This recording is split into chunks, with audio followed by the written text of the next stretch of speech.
Hello बच्चों, आइए प्रश्न को पढ़ते हैं। यदि a बराबर आव्यूह है हमारे पास 2 0 माइनस 1 3 2 5 माइनस 1 4 माइनस 3 0 1 7 तो a का क्रम क्या है। सबसे पहले हमें इस प्रश्न की मुख्य अवधारणा को समझना होगा। माना मेरे पास एक आव्यूह है aij जिसका क्रम है m गुणा n।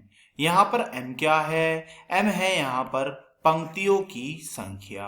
यहाँ पर n क्या है? यहाँ पर n है आव्यूह में स्तंभों की संख्या। अब हम क्या करते हैं कि यह कैसे पता चले कि किसी भी आव्यूह में कितने तो पंक्ति है और कितने स्तंभ है। जितनी भी क्षैतिज रेखाएं होंगी वे सभी क्षैतिज रेखाएं हमें बताती हैं कि हमारे आव्यूह में कितनी पंक्ति है, तथा किसी आव्यूह में जितनी भी ऊर्ध्वाधर रेखाएं होंगी ये सभी ऊर्ध्वाधर रेखाएं हमें बताएंगी कि हमारे आव्यूह में कितने स्तंभ हैं। अब हम प्रश्न को हल करने की ओर चलते हैं। तो चलिए प्रश्न को हल करने की ओर। मुझे एक आव्यूह aij दिया हुआ है। चलिए इस आव्यूह को लिख लेते हैं। क्या है यह आव्यूह?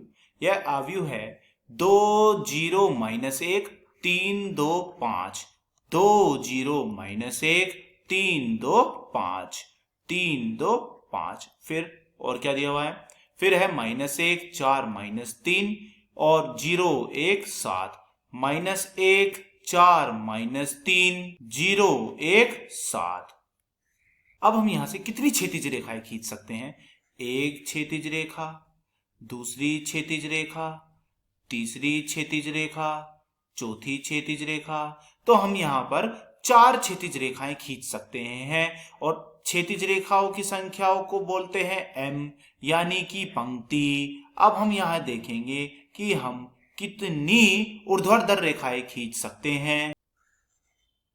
एक ऊर्ध्वाधर रेखा, 2 ऊर्ध्वाधर रेखा, 3 ऊर्ध्वाधर रेखा।